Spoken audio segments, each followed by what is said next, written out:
ये मेडिसिन हर तरह का, हर एक यौन समस्या, हर एक सेक्स प्रॉब्लम को पूरी तरह जड़ से साफ कर देगी। लेकिन ये जो 3 सिम्टम्स हमने आपको गिनाए, ये 3 सिम्टम मैच होना बहुत ही जरूरी है।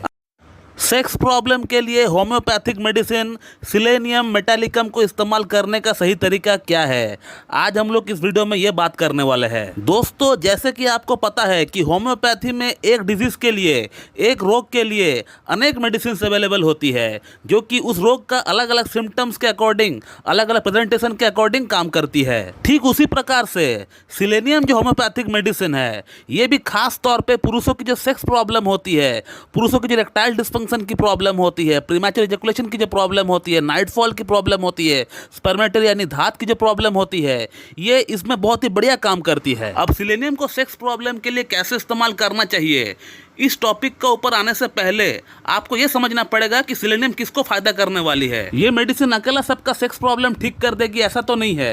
तो वे कौन से लोग हैं, वो कौन सी सिम्टम्स है जिन सिम्टम्स के अंदर ये मेडिसिन काम करता है। मैं अगर खुद की एक्सपीरियंस की अगर बात करूं तो सिलेनियम को रेकमेंड करने से पहले मैं पेशेंट का अंदर 3 चीज देखता हूं। अगर वो 3 चीज अगर मुझे पेशेंट का अंदर मैच होता हुआ दिख रहा है, तब फिर मैं बिल्कुल भी सोचता नहीं हूं सिलेनियम को रेकमेंड करने से। दोस्तों, सिलेनियम का पेशेंट का अंदर जो मैं पहला बात देखता हूं वो ये है कि पेशेंट का अंदर डेबिलिटी है कि नहीं, कमजोरी है कि नहीं, वीकनेस है कि नहीं। क्योंकि दुनिया का हर तरह का हर एक डेबिलिटी, वीकनेस, कमजोरी सिलेनियम का बॉडी का अंदर ही रहेगा। इसका पेशेंट का अंदर एनर्जी नाम का कोई चीज ही नहीं होता है, एकदम लिथार्ज, एकदम सुस्त पड़ा हुआ रहता है। इसका पेशेंट का कमजोरी इतना एक्सट्रीम लेवल तक का होता है कि 4 से 5 घंटा, 6 घंटा अच्छी तरह नींद लेने के बाद भी इसका बॉडी में कमजोरी बना हुआ रहता है, जो कि आमतौर पर ऐसा नहीं होता है। पेशेंट अगर कमजोर फील कर रहा है, वीकनेस है, अगर वो अच्छा खासा नींद ले लेता है तो उसका बॉडी फिर से रिजुवनेट हो जाती है, फिर से रिचार्ज हो जाती है।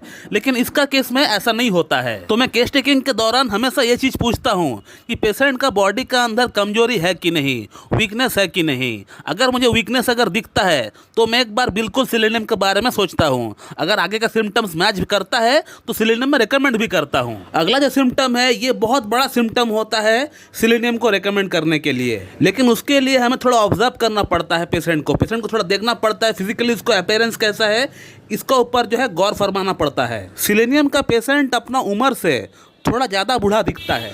सपोज मान लीजिए आपका सामने एक सिलेनियम का लड़का या पेशेंट बैठा हुआ है, जिसका असल में उम्र 20 या 25 साल है, लेकिन उसका उम्र आपको दिखने में लगेगा कि उसका उम्र 35 या 30 वर्ष है, यानी वो अपना उम्र से ज़्यादा बूढ़ा दिखता है। अगला जो इसका अपीयरेंस आपको देखना है, इसका बॉडी स्ट्रक्चर। इसका बॉडी स्ट्रक्चर बिल्कुल इमेसिएटेड होता है, एकदम पतला, लीन एंड थिन होता है। खास तौर पे इसका पैर, इसका बॉडी की तुलना में इसका पैर, इसका जो थाइज है वो और ज़्यादा पतला दिखता है, एकदम इमेसिएटेड दिखता है। इसके बाद जो मैं सिलेनियम के पेशेंट का अंदर देखता हूँ, उसका चेहरा, उसका फेस, इसका चेहरा बिल्कुल ऑयली होता है। एकदम ऐसा लगेगा कि आपका सामने जो लड़का बैठा हुआ है वो अपना चेहरे पे ऑयल लगाकर, तेल को लगाकर जो है आए हुए हैं। बिल्कुल ऑयली स्किन होता है। सिर्फ चेहरे पे ऑयली स्किन होता है ऐसा नहीं, पूरी बॉडी पर भी हो सकता है इसका ऑयली स्किन। इसके बाद जो अगला सिम्टम पेशेंट का अंदर हमें देखने को मिलता है वो है इनका हेयर फॉल। और सिलेनियम का पेशेंट को सिर्फ हेयर फॉल होता है ऐसा नहीं, बल्कि पूरी बॉडी से इसका जो बाल है झड़ता है। चाहे वो आर्मपिट्स का बाल हो या एब्डोमेन रीजन का बाल हो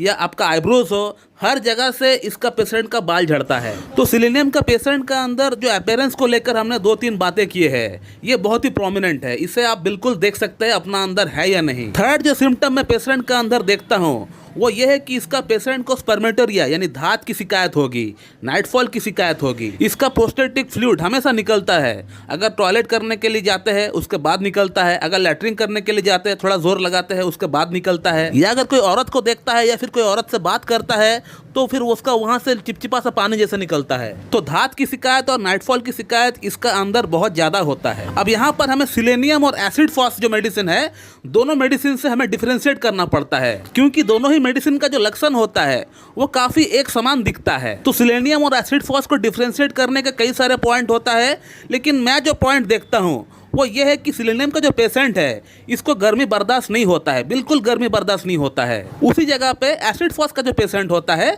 उसको गर्मी अच्छा लगता है, बल्कि गर्मी से उसको आराम मिलता है। तो हम ये कह सकते हैं कि सिलेनियम का जो पेशेंट होता है ये हॉट पेशेंट होता है वहीं पे एसिड फॉस का जो पेशेंट होता है वो चिली पेशेंट होता है। और भी बहुत सारे पॉइंट होता है जो कि हम लोग मेंटल स्टेट से इसको डिफरेंशिएट कर सकते हैं, लेकिन वो मैं आपको बताऊंगा तो आपको समझ में नहीं आएगा। तो दोस्तों, ये जो मोटी मोटी तौर पे हमने सिलेनियम का जो आपको 3 लक्षण आपको गिनाया है, ये बहुत ही मेन सिम्टम होता है सिलेनियम को रेकमेंड करने के लिए।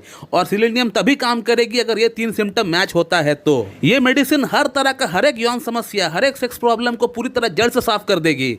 लेकिन ये जो 3 सिम्टम्स हमने आपको गिनाए, ये 3 सिम्टम मैच होना बहुत ही जरूरी है। अब सवाल आता है कि इस मेडिसिन को कैसे इस्तेमाल करना चाहिए।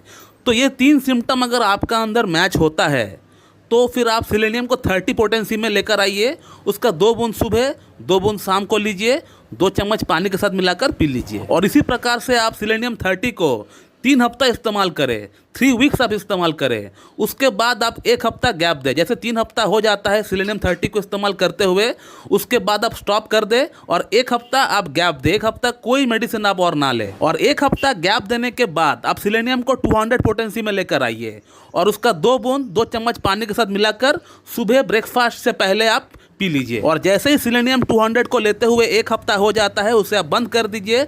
उसके बाद आपको कोई मेडिसिन और इस्तेमाल करने का दरकार नहीं है। आप 1 महीना और कोई मेडिसिन इस्तेमाल ना करें। 1 महीने के बाद आप 2 मेडिसिन को और लेकर आइए, एक डामियाना मदर टिंचर और एक जिनसिंग मदर टिंचर। इन दोनों मेडिसिन को आप इस्तेमाल करना स्टार्ट कर दीजिए। डामियाना को सुबह शाम लीजिए और जिनसिंग को दोपहर और रात को लीजिए। 15-15 बूंद लीजिए, हाफ कप या 1 कप नॉर्मल पानी के साथ मिलाकर पी लीजिए। और इसी प्रकार से ये 2 मेडिसिन को आप कम से कम 2 महीना कंटिन्यू ले लीजिए। 2 महीना कंटिन्यू लेने के बाद आपको और कोई मेडिसिन का दरकार पड़ेगा नहीं, ये मेरा दावा है। आपका यौन समस्या पूरी तरह जड़ से समाप्त हो जाएगी। सिलेनियम इतना बढ़िया मेडिसिन है, लेकिन इसका लक्षण मैच होना चाहिए दोस्तों, तभी जाके ये काम करेगी। तो दोस्तों, मैं इस वीडियो को यहीं पे एंड करता हूँ। मैं आशा करता हूँ कि आप लोगों को मेरा वीडियो अच्छी लगी है, और अगर अच्छी लगी है तो एक लाइक जरूर कर दीजिएगा और मेरे चैनल को सब्सक्राइब कर दीजिएगा। So thank you very much and have a good day.